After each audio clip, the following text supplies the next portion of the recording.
Welcome back to the Fuel Your Legacy podcast. Each week, we expose the faulty foundational mindsets of the past and rebuild a newer, stronger foundation essential in creating your meaningful legacy. We've got a lot of work to do, so let's get started. As much as you like this podcast, I'm certain that you're going to love the book that I just released on Amazon, Fuel Your Legacy, The 9 Pillars to Build a Meaningful Legacy.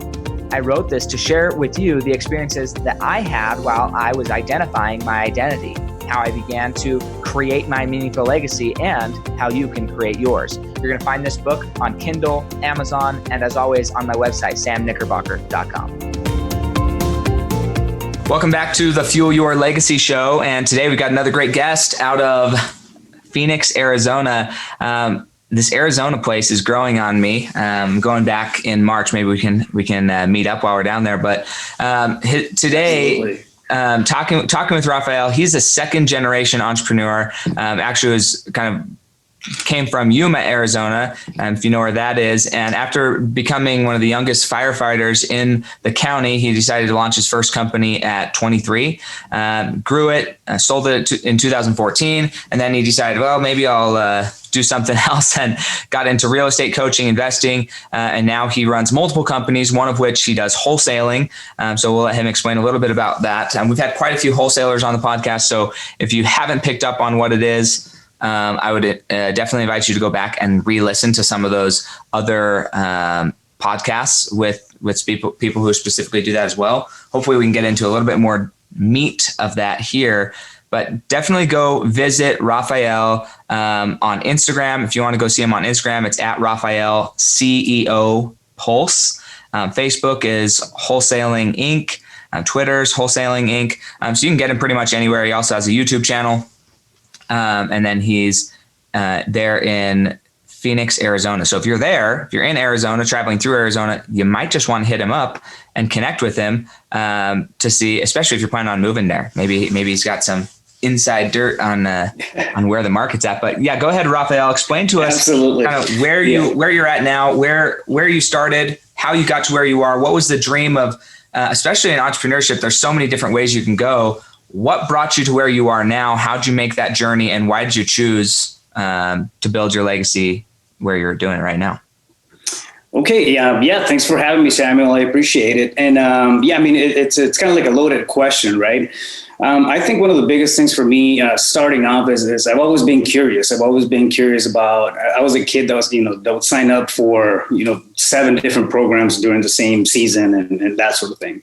So kind of bouncing around and playing with music, sports and just curiosity, all together. But I come from a very humble background.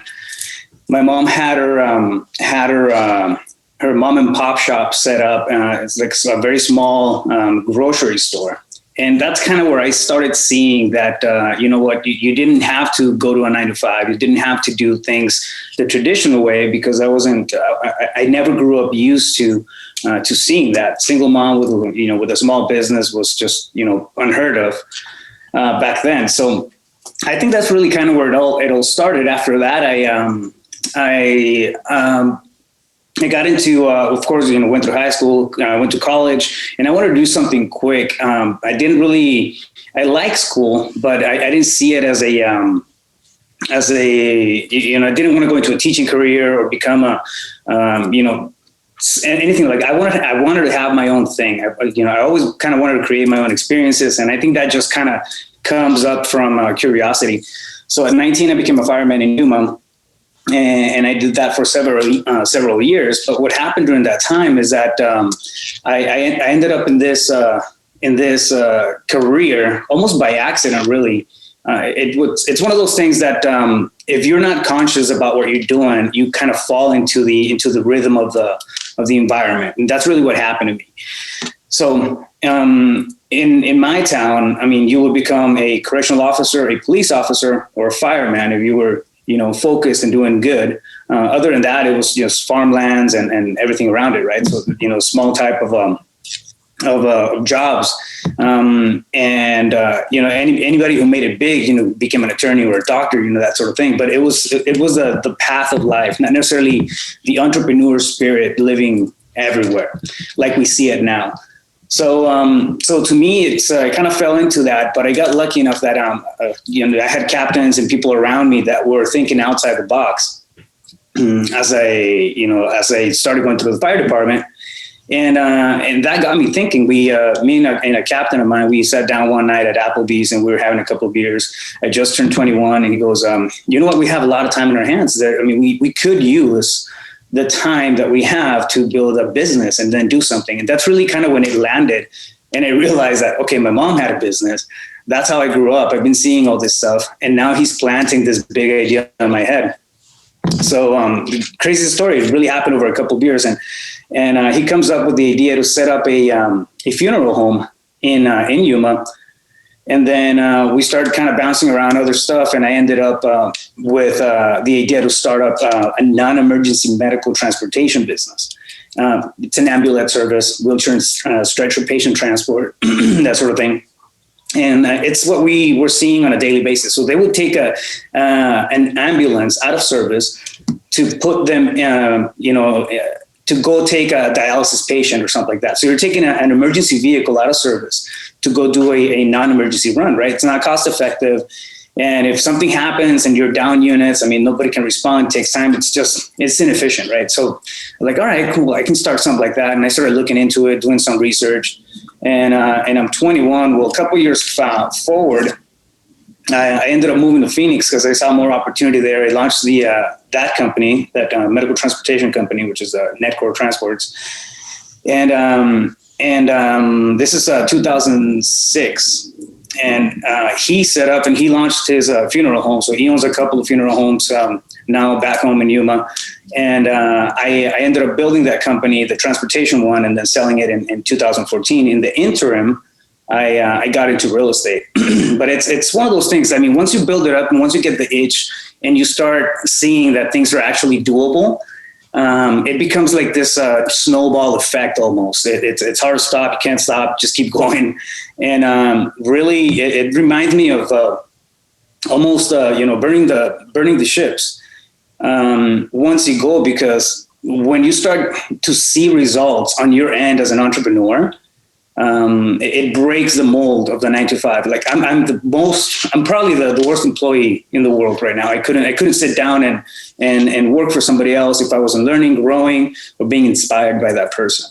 And that's, it's some of the biggest things that we get to do and we get to play with as entrepreneurs. So I went through that phase, and then I tapped into real estate in 2009. I started doing, flips here and there. I lost on a couple of the first few ones because I don't know what I was doing. So I went into it, dove deep. And during that time, I also started becoming, I'm an organizational psychologist. So I started going back to school for that, and eventually built my practice on business coaching and consulting. But it all happened during that transitionary period. And after I sold the company, I'm sitting there and I've been dabbling in real estate and doing, things here and there. I had done a couple of wholesale deals, some flips, and but I was still running the transportation business. So when I sold that, I just decided to go all in and just never look back. So this is 2014.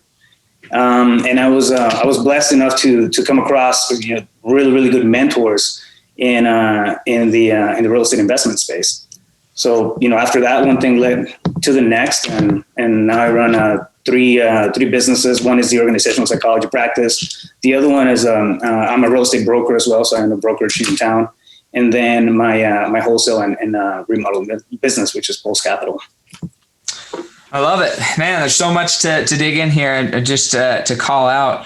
I actually, at one point, I was going to do organizational psychology, then I decided against it. But I'm curious with that, just from a pure practical license perspective, is that something you have to be like a licensed therapist, or is it a license thing, or is it just you got your degree and so people? No, it is. It's one of the 11 psychology practices that are actually recognized. And it's getting more and more popular. You see it in bigger companies. Honeywell tried to recruit me for a while, and that sort of thing. But what it is, you connect basically the psychology of people with business systems and processes. and it's creating efficiency, but based off of the talent of the team. And I mean, I think it goes hand in hand because, I mean, if you don't have the right people in the right seats, nothing works, right? But you got to have the right buzz. Sure. Yeah, absolutely. I completely agree. So if we were go back farther, let's talk about your curiosity. I think that some people I just feel like I have two sons, one's 3, well, almost 4, and the other one's 2. And curiosity is an interesting thing. And I wonder how much of that, from your perspective, how much of that is just kind of innate, where you just are a curious individual, and how much of it, I know it's an ultimate nature versus nurture question, but how much of it is environment or we could say on the nurture side of that leads to that curiosity? I mean, if you want to break it down, I think there's 2 types, and one is synthetic imagination or synthetic curiosity, and then the other one is creative, right? I think at the beginning, when I had no information, I read a lot. I'm an avid reader. But when I didn't, before I started tapping into books and actually sitting there and consciously learning, I had just, creative imagination or creative curiosity about things. Like, okay, I wonder how that works. How, breaking things apart as you're little, you get a brand new remote control car. Like, how the hell does this work? That's a lot more interesting than driving the thing around for 2 hours. So, that sort of thing. So I think, I came in with that, but what ramped it up was me, just breaking the shell of the perspective that I have. So coming in from a classical condition, which is, my space, my environment, the place where I grew up, I was used to this one bubble of thinking, right, per se. So I had this idea of this, this is how the world works. This is what the possibilities are. And when I moved and I started talking to different people that had, way bigger visions, way bigger ideas than what I thought, was doable, that broke. It's kind of like breaking a glass bubble. You can't put it back together. And you just end up in a bigger one and a bigger one and a bigger one. So to go back to the curiosity, I think it's one of the reasons that it didn't die out, because I've seen it die out time and time again with a lot of people. It's a fact that I kept just learning consistently, kept learning as I went. And on the background, you can see books, right? So one thing that I do that works a lot, and it's for me, it's reading total opposites, total opposite perspectives on a single topic. For example, the one I just went through, or the one I was just kind of exploring, was simplicity. Okay, you can break everything down to essentialism, or you can become super organized through a complex system. And it's 2 totally different points of views, right? But what that does is that, like, it'll start igniting your creative fluids, and then you start coming to your own conclusions and help that curiosity grow. It's like, all right, cool. I can debate this thing over here, and I can debate this thing over here. What's my point of view? So it's not consuming information as you take it, but being critical about it. I think it's one of the biggest things that just boosts curiosity altogether. Well, I think that kind of leads into what I was going to ask next, and what I think people are thinking is, this is exactly what you just mentioned. You have the people who say a jack of all trades can be a master of none, and so you should focus in on stuff, right? You should always just be like single-minded. But then there's the people that say, have lots of different experiences, so you're well-rounded and you have lots of different points of view. It seems as though, at least growing up, from what you say, you were a little bit scatterbrained. Maybe not scatterbrained, that's probably not the right term, but you chose to be involved in a lot of different activities. Yeah. And how do you think that choice set you up for success in your business now? Now you've got multiple different businesses, and yes, although there's a way to connect all of them, or there's benefits, they all kind of benefit each other. On the same token, they aren't really the same at all. I mean, maybe the wholesaling and the real estate is, even that to a degree, is very different. If you know anything about it, they're very different worlds. But organizational psychology, that's not really the same at all. So how do you think that benefited your journey and your ability to manage multiple companies? Well, I've had at one point, I mean, I was running 7 businesses and they were different, places, different niches, kind of like the same MO that I had as a kid of trying different things out. And yeah, you're completely right. The thing is that if you try to master everything, you're not going to do a lot. So I shifted from thinking of how to thinking of who. So instead of how can I learn to do this? How can I figure this out? How can I master this process? All I'm interested in now is it's just knowing enough about things to be dangerous on them. And know, when something's being effectively done. I mean, understanding KPIs and that sort of thing is huge for me. But I'm not interested in becoming the master at things. And I think dialing everything down to the 3 businesses that I have now has helped everything connect. But at one point, everything was compartmentalized. So I was doing this here, and I would have to take off that hat and then doing this here, and take off that hat and then do the other thing. And it was chaos because I was trying to figure everything out. I did get burned out when I was in my mid-20s, and that was owning just the transportation company because I was bottlenecking everything. So I wanted to be the best accountant. I wanted to be the best visionary and the best integrator for the company, and then the best driver, the best dispatcher, because it's all kinds of stuff that we had to do. But it doesn't work. It doesn't work that way. So creative wise, it's almost like a double-sided blade. It will help you innovate. It will help you grow out of your shell. But you have to know how to manage it. You have to know how to tame it. Okay, not everything is a great idea, contrary to what we believe as we're having those ideas, right? When I'm having it, it's the best idea in the world. Oh, absolutely. We go through this period of euphoria psychologically, and it just races you to the top, and then you're seeing all the projections, you're seeing all the wonderful things that are happening, and then you hit this other little benchmark that things become real. And it's like, all right, cool. I wasn't planning on that. And then just kind of, that euphoria starts to dwindle, and then you see reality.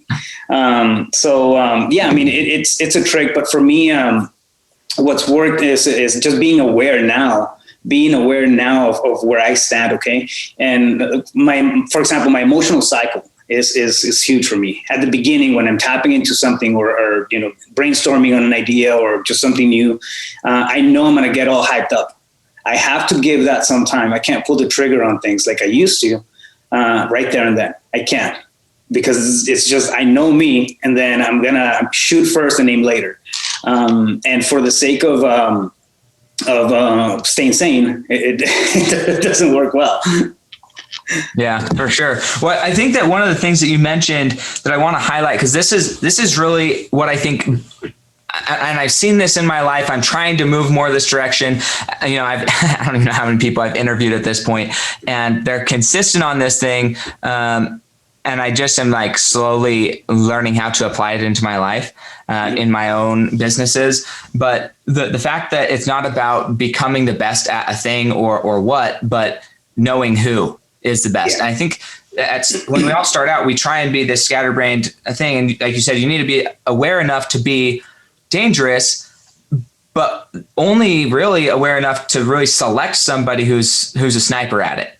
You need to be aware enough of the objective to select somebody that's sniper. And then what you get really good at, the skill that you get really good at, is ultimately not that you're really good at transportation or logistics, or that you're really good at real estate, or that you're really good at yogurt shops, or whatever it is you're really good at. You're really good at knowing. And so your expertise becomes picking the right team for whatever the job is, and knowing how to recognize in people. And I think that's what separates the people who become okay in business and then they kind of flame out, as you said, they burn out because it just gets too stressful, from the people who can create and end up with 30, 40, 50 different companies, because they're not managing all those companies. They're not experts in all those companies. They learn how to recognize talent, recognize what makes a successful company, the KPIs. Like, hey, I don't care what the KPIs are, as long as we know what they are and we're tracking them. That's what matters. And that every one of them, we know how it's going to impact the bottom line. If I know what they are, that we have them,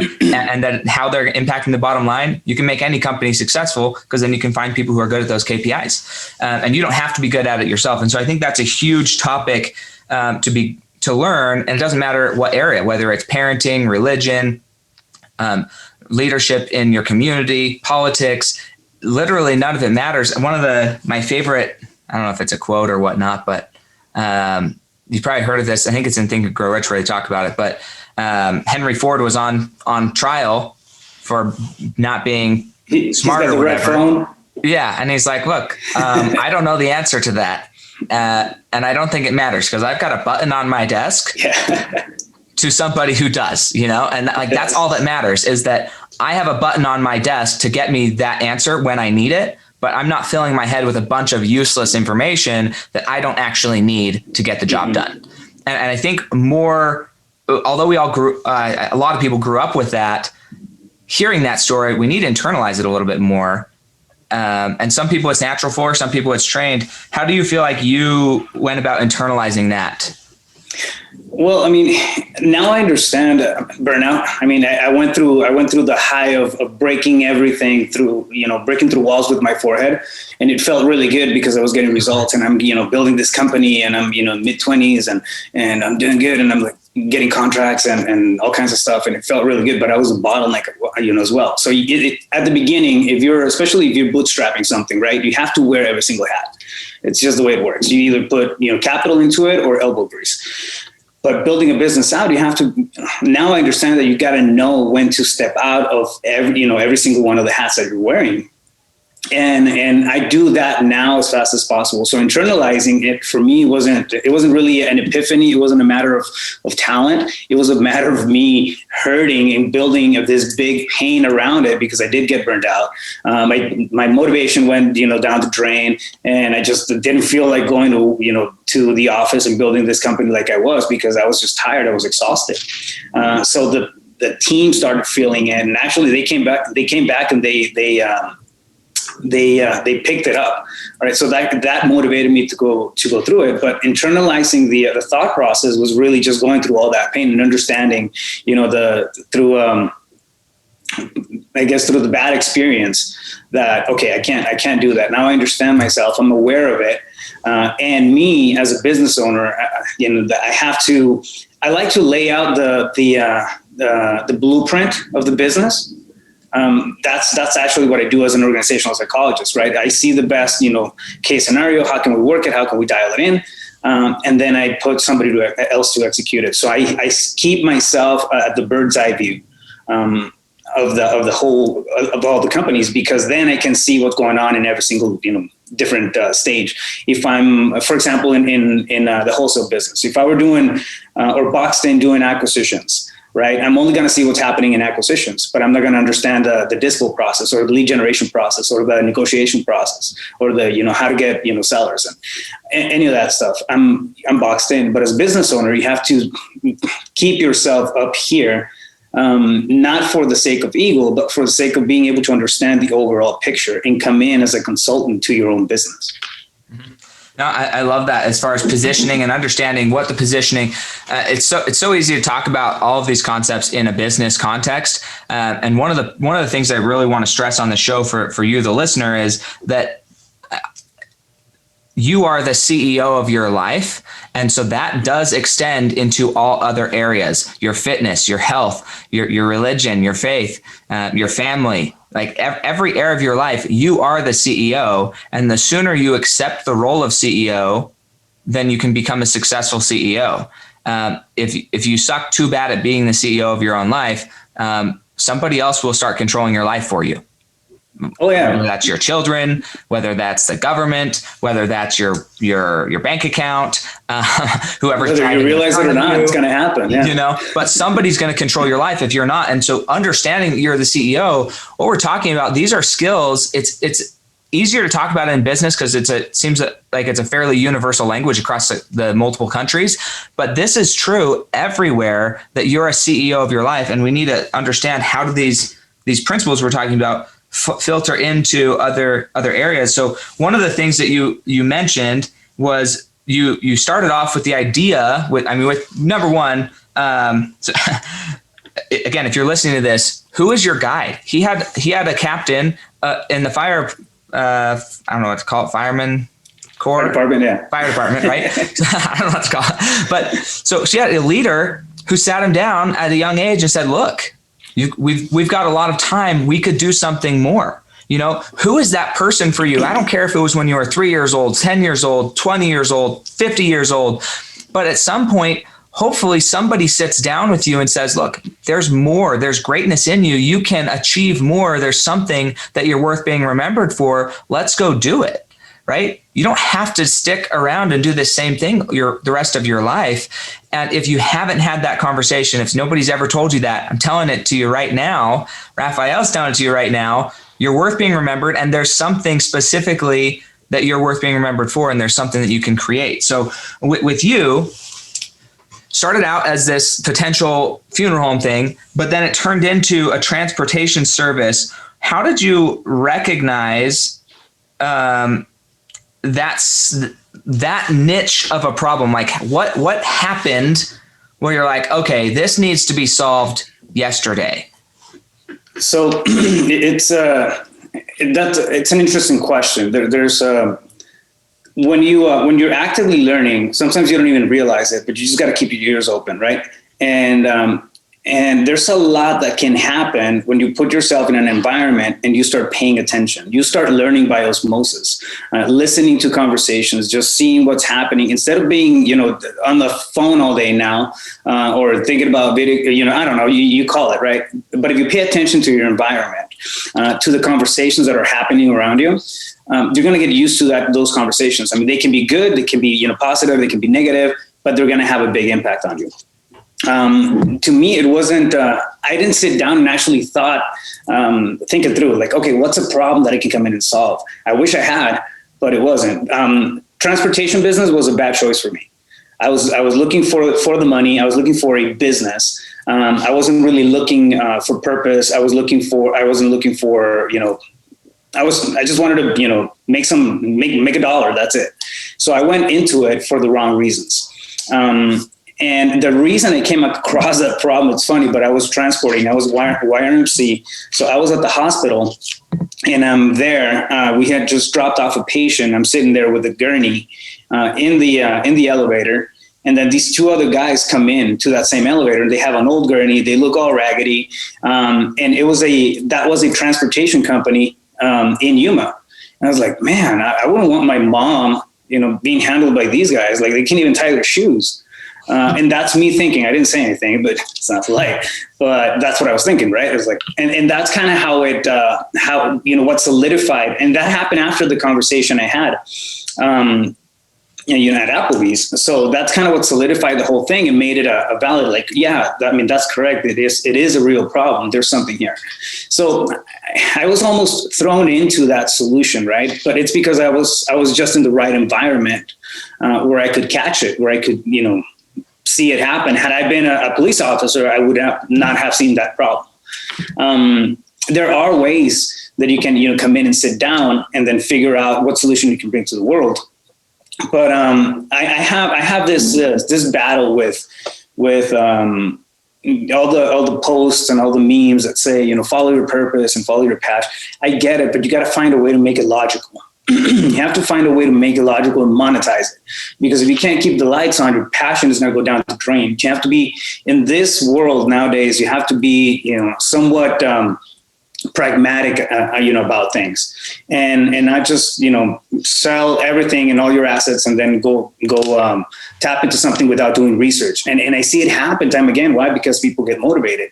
Use that motivation and channel it to do the right things as you're building a business, regardless of what it is. Yeah, I totally agree. I think it's important to recognize, one, transportation business may or may not, it doesn't sound like it was your passion. It wasn't something that you're really intrigued on. But I think that the skill, and this is exactly, I wrote this down and you said it, so that's perfect. But one, you were observant, and the thought was, these people, I wouldn't want my family taken care of with these people. Okay.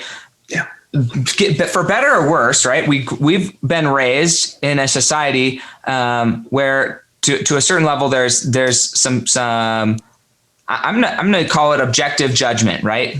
We'll do it. We'll be as positive about this statement as we can, but there's some recognition that just walking down the street, we see environment and we inherently see how we would do something differently, how we think something could be done better. You walk into any restaurant. My wife was in food service. I was in food service. As my opinion is, it's the worst industry to be in because people tend not to be the nicest when they don't get what they want, right? But I've done a lot of consulting in food industry, and yeah. Oh, dude, it's tough.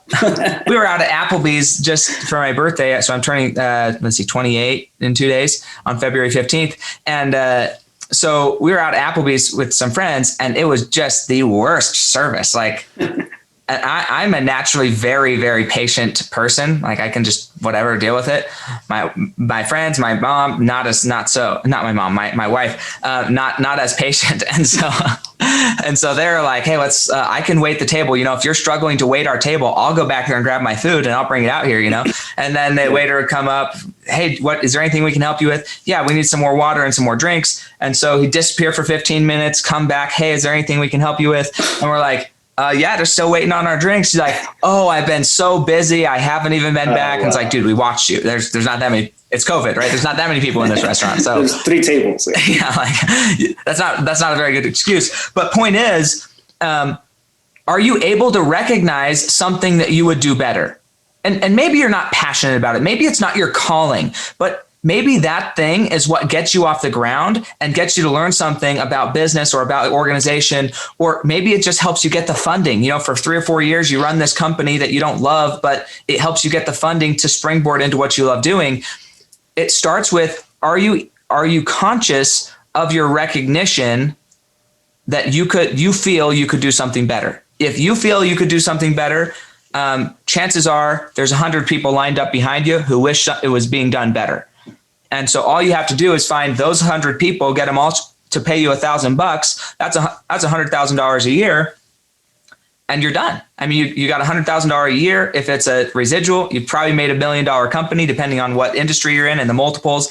But like, it doesn't take a lot to build that. It's just, are you being conscious of what you feel is being done better? And then are you intentional and willing to act and do it better? And that, I think, is another highlight, habit, a mindset, a behavior that multimillionaires have that I've discussed. I was on a call this morning with somebody who's worth $100 million, right? Which is, for some people, that's a lot. Other people, it's just getting started. So it just depends on where you're at. But it's the same thing. I mean, it's the same type of conversation of like, we recognize what's not being done well and we just stick it out. We're more persistent than anyone else. And that's another thing you said was all things are doable. You just have to do it and do it and do it and do it long enough. So I'm curious about that. What do you feel is the smallest area in somebody's life that you could help them? Like maybe they're sitting there and they don't really know how to take action. They see that there's something they feel could do better, but they don't even know where to start researching to know if there's they don't know how to get going on anything like that. What would you give advice to them as far as how to get started? So I mean, it's a pretty big question, right? Usually when you start thinking about something like that, you're gonna need 2 things. You're gonna need motivation, and then you're gonna drive. So something to get you off the couch, and then something to keep you off the couch, and that's very important. So if something gets you off the couch, but it's boring and you hate it, and it's not challenging. To me, a challenge makes it a little bit more exciting. So I know that having a challenge in front of me, it's gonna keep me driven, right? As long as I'm walking to whatever end goal I set up for that purpose. But I think also people want to solve their life purpose in one sitting. When people, okay, what's my purpose? Purpose is a big word, and it has a ton of weight. Psychologically, it's like you're sitting there and then you're thinking, when I'm 60 and you're in the early 20s, okay, what am I going to do for the next 40 years? No, that's a stupid question. You should never start anything with that. Start with your immediate environment. Okay, what can I solve right now? If I don't know what to do, throw some spaghetti on the wall and then see what sticks. Because action, massive imperfect action, is really what's going to open the door for you to bigger perspectives. Okay, you don't know. And first off, you are not going to be the same person in 3 years that you are now. you're going to meet, you're going to read different books. You're going to, meet new people. Your perspective is going to grow. The show is going to give you new guests. Every guest is going to drop you a bomb. And then that just inevitably changes your wiring, right? Your internal mindset, your thought process. So you're not going to be the same person. The purpose that you may come up with right now, it's going to be completely different than probably, more than likely, than what you have 10 years from now. So that's one thing to consider. Look at your immediate environment and say, okay, what can I do for the next, couple of years that I would not shoot myself if I was, having to do that all day long. And it doesn't have to be the perfect thing, but what's going to happen is that action, that research, putting that into motion is going to put you in places. You're going to start talking to chambers of commerce. You're going to start coming across people who are well beyond where you are at in business experience. So you're going to learn from them. They're going to introduce you to other people, and that other person is going to, paint a different perspective.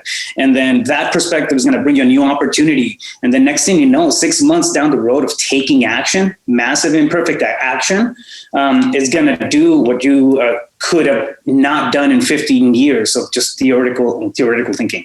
So look at your immediate environment, see what you can sit with for a couple of years, and then start going to town on that thing. You can always sell it if you build something good. Yeah. So let's talk about that.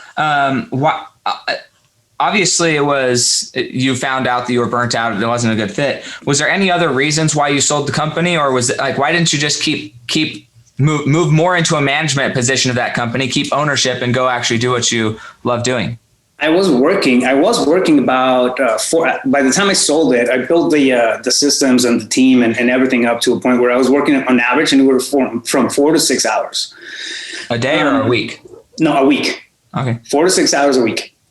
So, I was in a good place, but I was not going to grow that company. If I were to grow that company, get more clients, get more contracts, that would mean that I would just change the lifestyle that I had. And then the headaches, and I just hated those headaches. Those were not headaches that I wanted. Those were not problems that I was eager to solve. Anytime something came up, it's like, eating your worst type of food.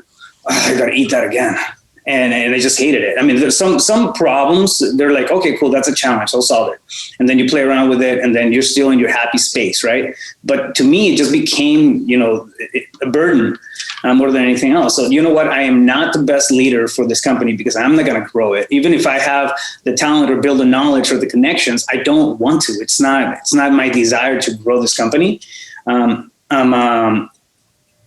understanding where you're at as a leader, not just for you, but for the sake of the team, for the sake of the people around you, for the sake of your clients and the people that you're servicing.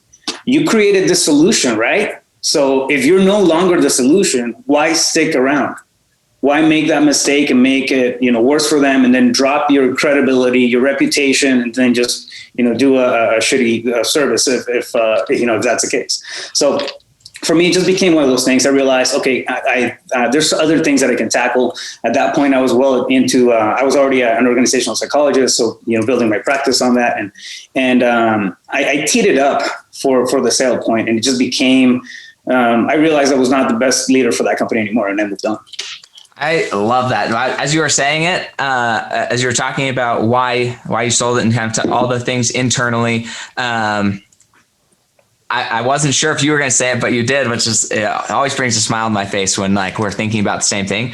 But this is where great leaders are born. And again, this extends to your family, your religion, your business, your fitness, doesn't matter. Great leaders recognize when they're a great leader of something and when it's time to move on, not because for them, they're just tired of it, although you were tired of it. But even if you're not tired of it, even if you want to hold on because you're passionate about it, at some point, you no longer just have an obligation to your own selfish desires. At some point, you've created a company and you've got to think of, okay, well, I've got all of my employees, they're depending on me. I've got all of my contracts, my clients, they're depending on me. And specifically in your business, it extends one step farther to the people that your clients are actually transporting. And it's in their responsibility.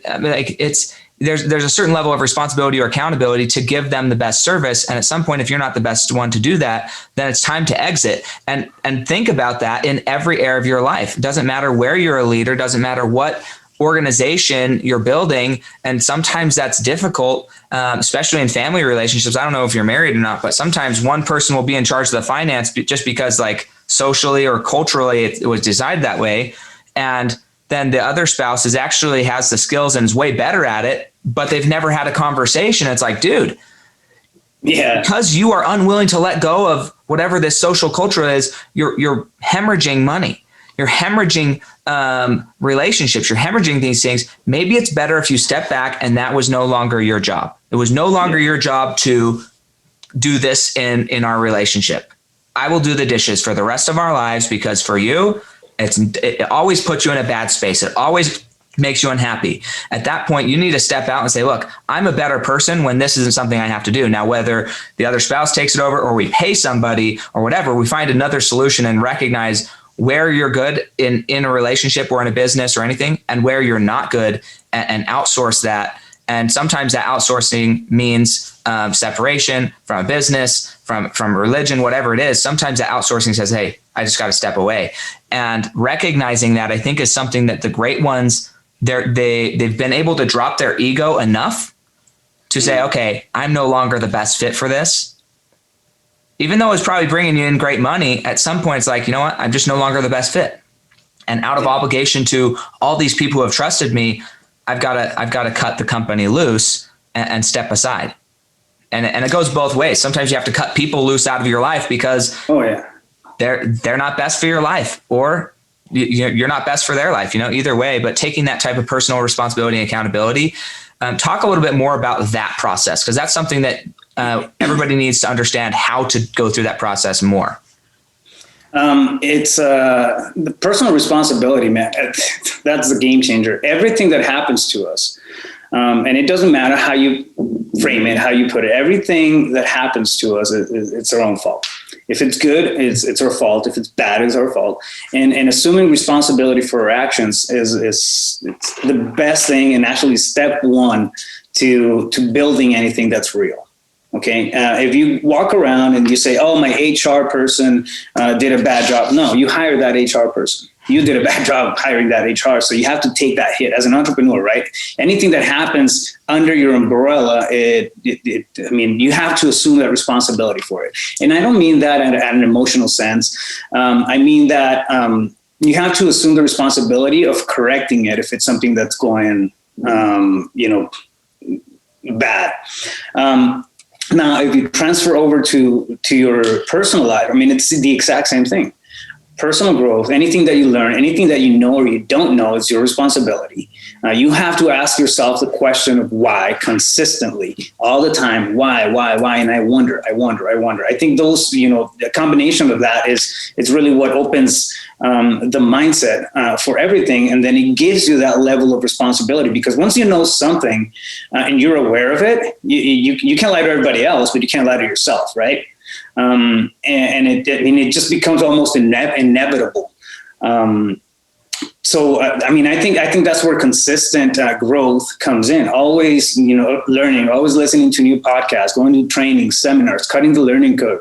I have mentors, and just tapping into all of these people, not for the sake of getting my hand held throughout the whole journey, but for the sake of tapping into their experience, their perspective. Now I know, and I have responsibility for those actions that come from my side of the street.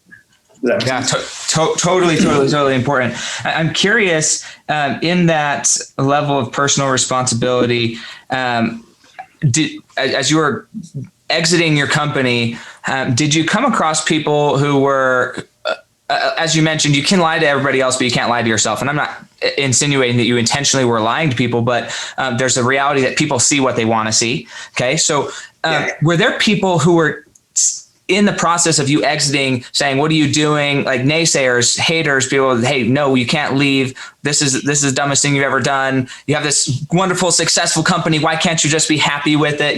Because that happens all the time. People want to leave their jobs. People want to leave their relationships. People want to go travel the world, live in an Airstream trailer, whatever. And they get stuck caring about what other people think. And then they end up living very unhappily because they can't lie to themselves, but they feel obligated for whatever reason to keep up what everybody else sees, even though they know that everybody else's perception is not the reality on the ground, boots on the ground inside. So who were those, and how did you like move past that and either help them see or say, you know what, I'm doing it anyway, screw the world. I'm doing what I have to do for myself. I think there's always going to be a need for validation on everything that we do. And I don't care who you are. I mean, everybody has that need for connection, love and to a point where you're doing stuff. Entrepreneurship can be a very, very, very lonely place.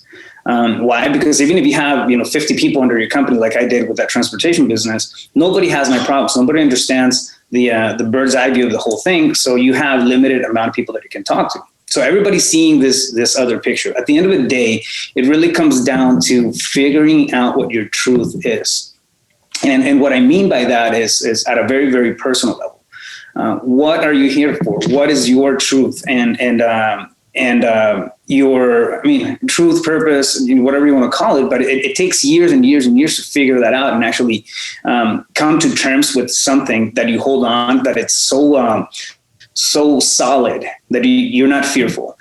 For example, my truth is to empower entrepreneurship. That's it. That's what I want to do. I want to empower entrepreneurship. And if you look at my businesses, everything that I'm doing through my businesses leads back to empowering entrepreneurs. So the CEO Pulse and then Pulse Realty and Associates at 1089 employees, and everybody has, they're all running their own operations. And I do a lot of growth, a lot of personal growth training, a lot of mindset, a lot of sales, a lot of all that stuff.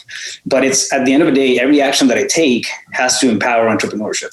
I was not doing that in the transportation business. And I'm living, are you going to live somebody else's life, or are you going to live yours? Are you going to live somebody else's truth, or are you going to live yours? If you're not building your dreams, you're building somebody else's dreams, right? So me holding back from something that I felt like just wasn't, my path, the fire wasn't there. I'm a fiery guy. If I get passionate about a project, about anything, I'm there. And I just wasn't there. Like the fire wasn't there. And that's like the best analogy for it really that I can think of, because it's really what happened. So me, absolutely. I had family members, friends, like, bro, what are you doing? This is insane. You're being silly. Like, no, it doesn't line up. What doesn't line up? Like all the numbers, the financials, everything it's picture perfect. 4 hours a week. It doesn't line up. I'm not empowering entrepreneurship. I am not empowering the team anymore. I don't feel motivated to do it in this space. So understanding what my space was, understanding what my truth is, really is kind of what led me to or gave me the guts to pull that trigger, per se. Yeah, I just think that's such an important concept. So thank you so much for sharing your process, your thought process through that. If somebody wanted to get in touch with you, maybe there's a company or just an individual that wants you to come in and help them understand, how do we organize responsibility, put the right people in the right roles? And that could be family structure, business structure, religious structure, it doesn't matter. Where would they get a hold of you and maybe they're interested in some of your other businesses, who knows, but where would they contact you if they really wanted to engage with you, have a conversation, and see if you'd be a good fit for them? The easiest way to get a hold of me is really to Instagram. I'm pretty active there. Just DM me, send me a direct message. And it's Rafael.CEOPulse, Pulse. So Rafael.CEOPulse. And just send me a message. We'll start a conversation. And I have a couple of websites. I do real estate coaching, group coaching through Wholesaling Inc. I'm one of the Wholesaling Inc. coaches. So you can go to wholesalinginc.com if you're interested in finding more about real estate coaching and the way that I build that process. It's a full system. So that's there as well. But those are the fastest ways and easiest ways to get a hold of me. Awesome. Yeah, I love it. I just joined this Clubhouse app. I don't know if you're on there yet, but yeah, it's insane.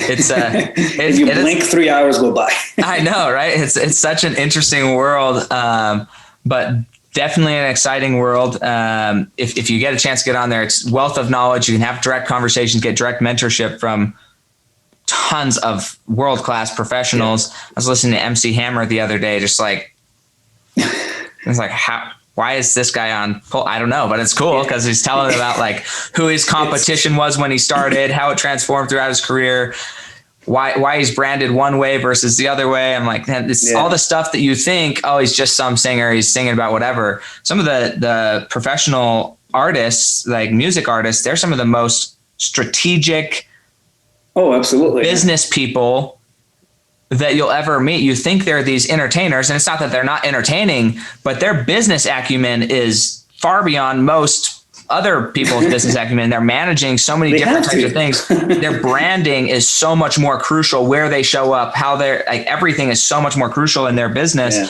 And so it's really fascinating to hear that high level.